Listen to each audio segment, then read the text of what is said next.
Já. Isto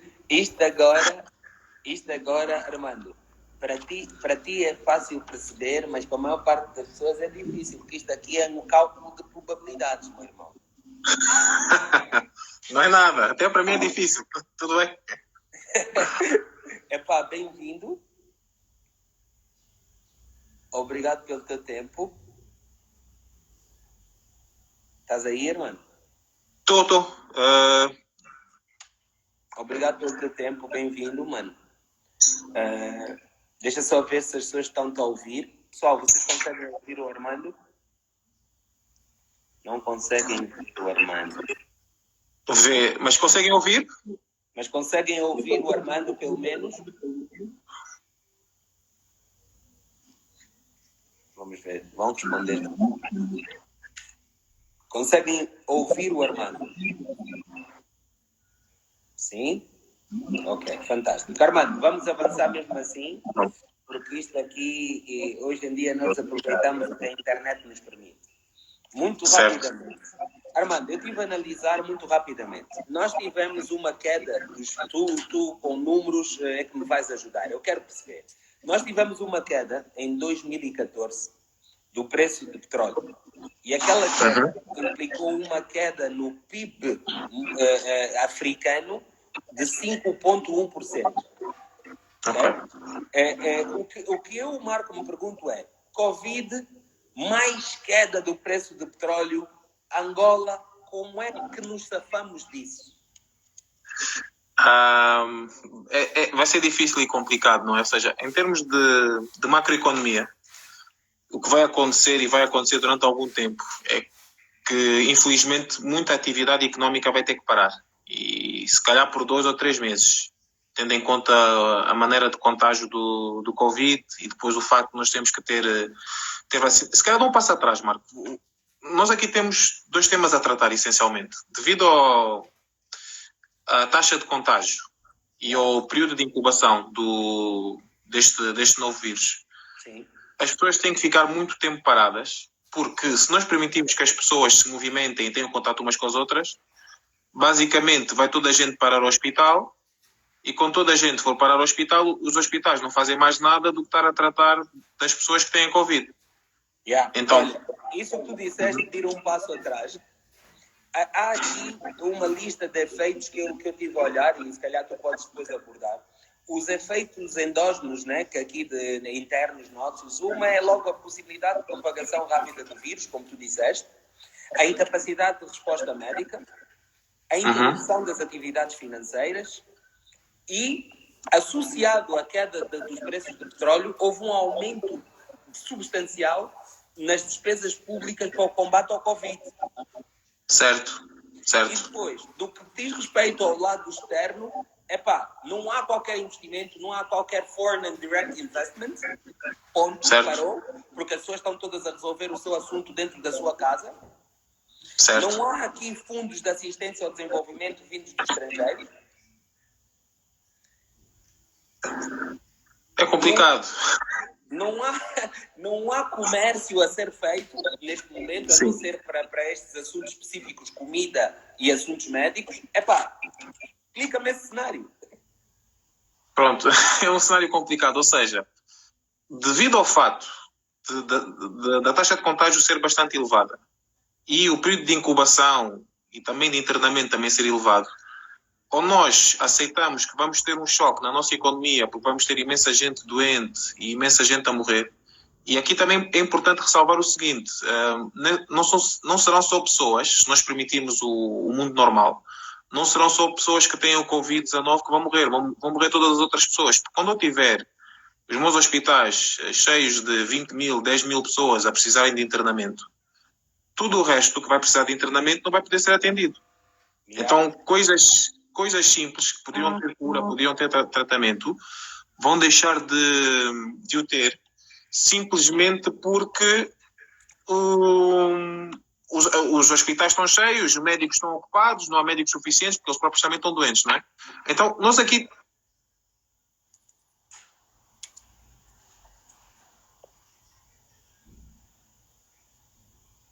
Armando?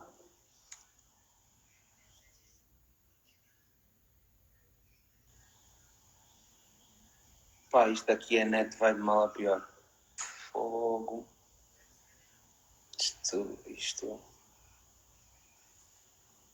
Isto vai de mal a pior.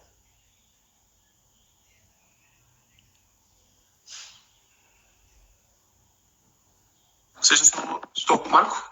Já, estou a ouvir. Ok, desculpem lá, tive aqui problemas com a internet, apesar que estou com os dados. Estava a dizer, não sei qual é que foi a última coisa que ouviram, não é? Então, como se diz muito, a cura não pode ser pior do que a doença. Ou seja, se por um lado nós paramos a atividade financeira e económica durante muito tempo, depois, com aquilo que tu já disseste, deixar de haver comércio, seja interno como externo, também as pessoas vão morrer porque não há receitas, não temos como. As empresas não podem pagar salários, porque não estão a ter atividade, e eu sem salários não posso fazer compras, logo vai diminuir ainda mais a atividade das empresas e temos aqui um ciclo vicioso. Mas então, o Estado diz que vai fazer uma injeção de 315 milhões de kwanzas no sentido de apoiar as famílias e as pequenas e médias empresas. Certo. E é bom o Estado. Por acaso, o nosso governo, por acaso não. Estamos a aprender bem com os erros dos outros. Nós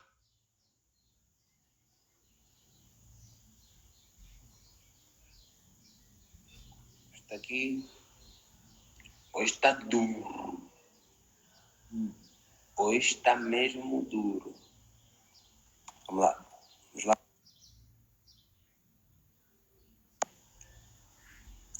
Eu não sei se vocês percebem. A internet é de facto muito difícil hoje, mas eu não vou desistir. Vocês já me conhecem. Nem que eu fique aqui até meia-noite, eu não vou desistir. Entretanto, eu não sei se vocês percebem, eu estou a ter uma oportunidade única, e vocês talvez tenham essa oportunidade mais vezes do que eu, de falar com um homem que tem um background como físico quântico, formado em física quântica, e o background fantástico naquilo que é a nossa banca, as nossas finanças. É também consultor num dos maiores, numa das Big Four, que é a BCG. Epá, é a aula que eu estou à espera de ter, mas infelizmente, desde que o Tiago fatigou a Isabel, complicou tudo isso. Yeah. Então, pá, acho que a net do Armando voltou a cair, mas ele vai voltar. Entretanto, eu estava a falar com o Armando e vocês ouviram.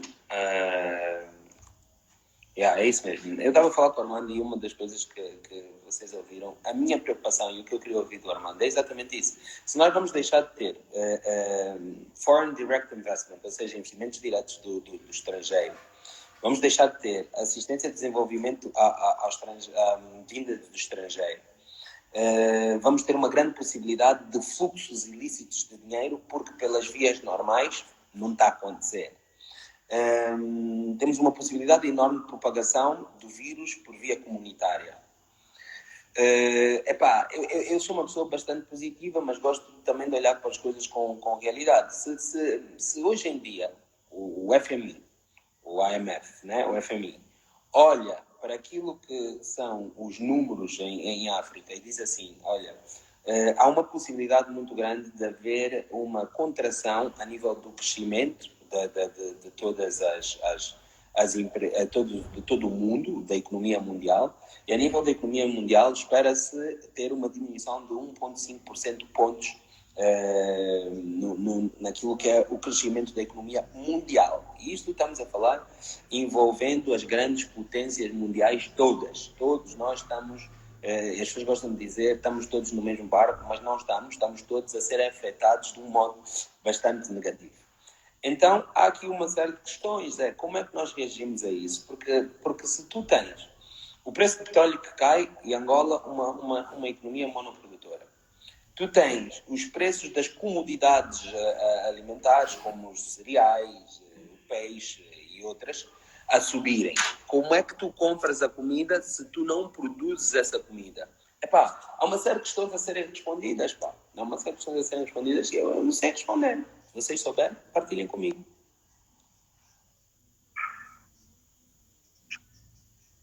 Epá, eu estou a ouvir, mas tenho a certeza que o resto do mundo não te está a ouvir. Mas deixa-me só confirmar. É porque eu nem sequer vejo a tua câmara. Pessoal, vocês conseguem ver o Armando? Ou ouvir o Armando? Pessoal? Não, não ouve. Não ouve nem vem.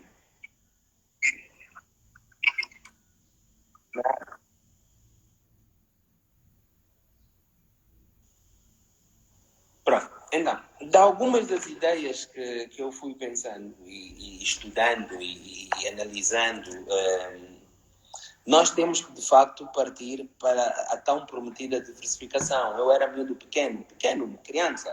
Eu nasci em 1981 e desde os anos 80 que eu ouço falar de diversificarmos a nossa economia. Eu acho que o Covid vem acelerar essa questão e dizer claramente assim, vocês não podem mais adiar essa questão da diversificação da economia.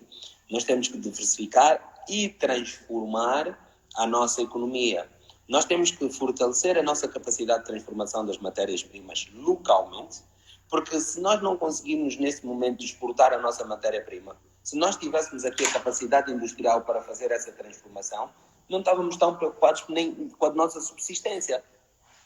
Estamos muito preocupados porque dependemos muito da importação e principalmente da China e de Portugal, que estão num estado horrível. E Armando? Nada. Qual é a net que estás a usar, mano? Tá bem, então deixa-me lá. Não, usa os dados. Usa os dados. Yeah. Então, acaba por ser aqui uma questão a pensar, porque nós temos tudo, nós temos a terra, nós temos a possibilidade de fazer, mas não temos feito. Então, como não está feito, nós agora precisamos de encontrar a força de fazer. E eu acho que parte de cada um de nós e parte do Estado criar condições. Estás aí, Armando? Estou. Consegues ouvir-me? Consigo ouvir-te. Então continua, meu irmão. Bora, força. Pronto. Então, mais uma vez, desculpa a todos aqui pelos impedimentos, não é? Pronto, gostava de dizer, é preciso atingir este equilíbrio entre mantermos a quarentena com este período económico de mais baixo nível, ainda que haja todos estes estímulos que o governo tem feito e que o próprio governo dos Estados Unidos também fez. Mas o tema é que este dinheiro que eles injetam na economia vai durar um certo tempo. Dando assim um exemplo ridículo. Imagina que temos que estar de quarentena 5 anos. De certeza absoluta que esse dinheiro não vai chegar. E de certeza absoluta que o nosso país vai falir. Então, é preciso nós percebermos o tempo de quarentena e as medidas que nós temos que fazer depois para voltarmos a uma atividade económica o mais normal possível para tornar esta situação sustentável. Algumas entidades têm feito alguns cálculos e apresentado resultados, mas é mesmo muito difícil, porque há muitas incertezas, há muitas variáveis que nós não conseguimos dominar e todas elas afetam grandemente as projeções. E no caso de Angola, como tu já citaste algumas vezes, nós ainda temos o pormenor de sermos um país dependente de uma única commodity, não é? Nós basicamente vivemos e com uma necessidade enorme de importação de outras commodities, como os cereais, peixe e carne e comida, meu irmão. Certo, é isso mesmo. Então, e ainda bem que o nosso governo está a tomar as medidas que está a tomar e no tempo que está a tomar, porque senão a situação seria pior. E a situação vai ser difícil. Ou nós temos sorte, e quando digo nós, humanidade, e conseguimos descobrir a cura, ou pelo menos o tratamento para isto rapidamente, ou a situação vai ficar mesmo muito difícil para todo mundo. Porque este tema de quarentena e isolamento social não pode ser mantido por muito tempo. Mas, por outro lado, se as pessoas andarem livremente pela rua, a economia também não vai sobreviver porque não vão haver pessoas suficientes. Mas se tivermos pessoas sem economia, também o que é que vamos fazer? Armando, um dos outros números que eu tive a olhar é que a nível de importação, anualmente, a África subsaariana importa cerca de 48 mil milhões, 48,7 mil milhões de dólares em comida. Sendo que 17,5 mil milhões, estamos a falar só de cereais. Pois. Qual Isto é para a toda a nossa África. saída disso? Como é que nós saímos disso? Pós-Covid, como é que saímos dessa dependência? Primeiro que tudo, temos que começar a produzir e depois temos que ter capacidade de escoar. O nosso tema, e isto é verdade para muito da África subsaariana, tem a ver com a nossa parte de logística e transporte. Nós em Angola, e não somos o único país do mundo, nós até produzimos alguma coisa, mas depois não conseguimos escoar para os mercados. Então as coisas ou ficam a apodrecer no campo ou nos silos. Ou seja, para além da capacidade de aumentarmos a nossa capacidade de produção agrícola, temos de trabalhar naquilo que são a cadeia de valor. Certo. É isso mesmo. Nós temos que conseguir escoar internamente, porque a nível externo as coisas vão estar dificultadas, se bem que mesmo mantendo este pior cenário de Covid, os países que têm um excedente de produção alimentar vão ter que ajudar os outros países, não é? Com exportação. Mas numa primeira fase temos que garantir a nossa própria subsistência. E neste momento, devido às nossas dificuldades de transporte, ou se quiseres ir um passo mais à frente, como tu disseste, da cadeia de valor, nós ainda temos essa dificuldade e nós precisamos de a suprir. Como é que tu estás a olhar para os números que nós temos ouvido falar de que serão os números investidos nem temos ouvido, eu pelo menos não tenho ouvido, né? Estou a ler os comentários, sim. É difícil, estamos a ir buscar o dinheiro a algum lugar, né? Para essas despesas, para a luta contra o combate, nesse combate contra o Covid, né? As despesas públicas estão a aumentar, porque isto era uma coisa que estava orçada. E eu continuo a dizer, queda do preço do petróleo, nós dependemos do petróleo para o nosso orçamento geral do Estado. Explica-me números, explica-me números, como é que... Eu não quero... se tu me perdoares, Marco, eu não vou dar números específicos, mas eu vou dizer as ideias gerais. Claro. Ou seja, basicamente, nós temos as nossas fontes de receita. Essencialmente, temos a receita fiscal de todas as áreas. Depois temos a nossa receita que provém do setor petrolífero. E depois ainda temos mais alguma receita do setor diamantífero e agrícola. Isto essencialmente são as nossas fontes de receita em Angola. E depois temos as nossas reservas, para além das fontes de receita. As nossas reservas internacionais líquidas e fundo soberano e outro tipo de fundos também. O que nós temos que fazer, e devido ao facto que tu apontaste da queda do petróleo, o nosso país, essencialmente, não existe muita diferença entre depreciação, desvalorização e a própria taxa de câmbio. Então, sempre que o petróleo descer, devido às outras condicionantes macroeconómicas do nosso país, basicamente nós vamos perder poder de compra internacional e tudo aquilo que nós importamos vai acabar por ficar mais caro. Yeah. Como a maior parte das nossas reservas são em kwanzas e não são em divisa estrangeira, o que isso quer dizer é que nós vamos perder poder de compra. Quando nós às vezes vemos nas notícias a dizer que nós temos dinheiro para 8 meses de importação, eu não sei como é que esses cálculos são feitos. Não sei se estão a considerar um câmbio constante ou se estão a considerar uma variação na taxa de câmbio, mas se tiverem a ser feitos com a câmbio constante, de certeza absoluta que não são aplicáveis, porque o câmbio vai variar e o kwanza vai desvalorizar face à moeda estrangeira. E mesmo que estejam a ser feitos com uma taxa de câmbio variável, fica a dúvida se estão a fazer com uma variação que depois vai se adequar à realidade, não é? Que a variação pode ser extremamente violenta. Yeah.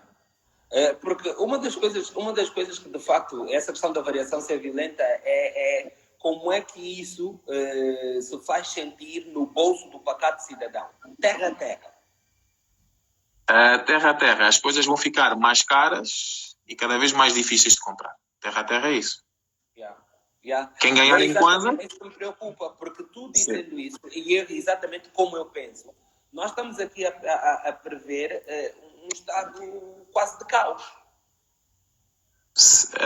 Sim, difícil, muito difícil. Existem muitas coisas que nós podemos fazer, só que esse tipo de coisas, de medidas macroeconómicas que fazem lembrar um Estado central, em que, por exemplo, nós podemos fixar a taxa da desvalorização, nós podemos fixar os preços, mas mesmo isso não poderá ser feito durante muito tempo.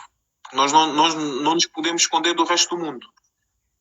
E aí chega um momento que é insustentável. Descentralização daquilo que são os serviços é um caminho? Depende do que é que estás a dizer. Não sei se queres que eu dê exemplos ou se dás tu e nós temos a partir daí. Podes dar exemplos, Armando. Ok.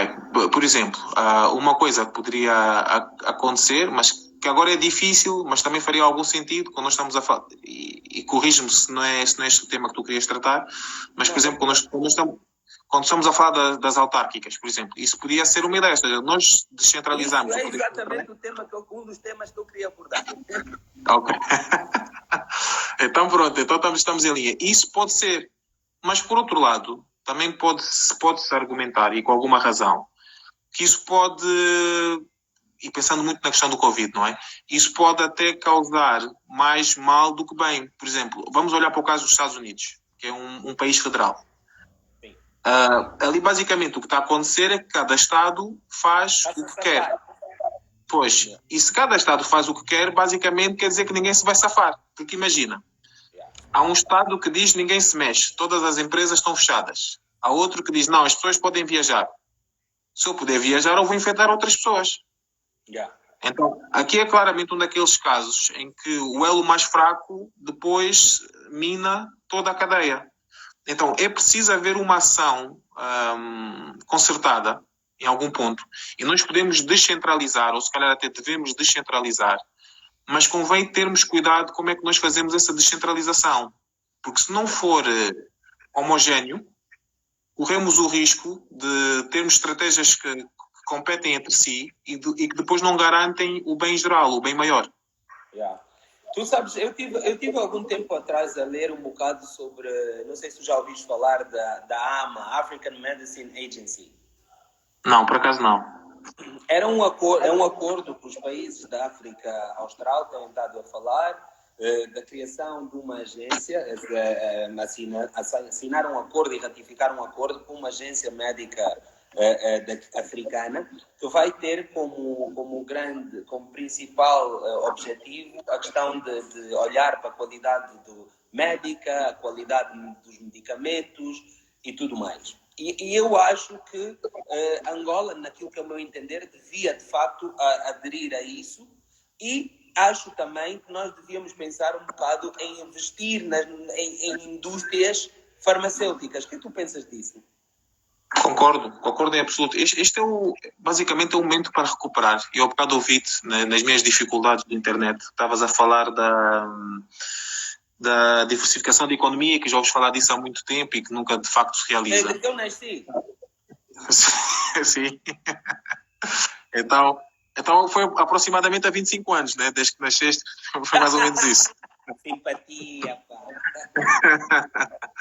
Não, mas este é o momento, e há aqui vários setores, claramente o farmacêutico, porque depois desta pandemia há de vir outras, se calhar não tão graves quanto esta, porque o problema desta não é a taxa de mortalidade, é a taxa de contágio e o tempo de incubação da doença. Esses são os principais problemas. E depois, quando começamos a ter muitas pessoas, é que nós vemos tudo de errado a acontecer. Mas sim, a farmacêutica, a própria indústria alimentar, e eu diria também que a parte de logística e transporte também seria muito bom. Nós começamos, e logística e transporte, sendo um bocado mais específico, coisas como e-commerce. Olha, falaste do e-commerce e falaste da parte de logística e transporte, e nós estamos aqui a chegar a 1 hora. Vamos sair e voltar a entrar, e eu espero que a net esteja melhor, porque eu quero perguntar-te um bocado sobre porquê que os bancos fazem tanta resistência. Eu tenho a minha visão, mas porquê que os bancos fazem tanta resistência em investir em projetos agrícolas e na supply chain que apoiam esses projetos agrícolas? Ok. Tá? Então, vamos sair e voltamos já. Está bem? Tá bom. Até já. Até já. 1 hora, vamos, voltamos. Eric, eu estou a ver os teus comentários, estou a usar os teus comentários para algumas das minhas questões. Pessoal, continuem a comentar, continuem a fazer perguntas, vamos continuar aqui. Vou sair num instante porque... Não, espera lá. Eu saí há bocado, então se calhar ainda não é 1 hora. Desculpem, é que eu estou habituado a começar às 21, né? E seguir, então agora já seria 1 hora, mas ainda não é 1 hora, deixa-me só ver. Espera lá, peço desculpas, pessoal. Tive mal agora eu, na contagem do tempo. E o Armando saiu. Ina. Deixa eu ver se o Armando volta. Não, mas eu vou sair e voltar, na mesma, só para ver se isso melhora, tá bem? Porque a qualidade não está mesmo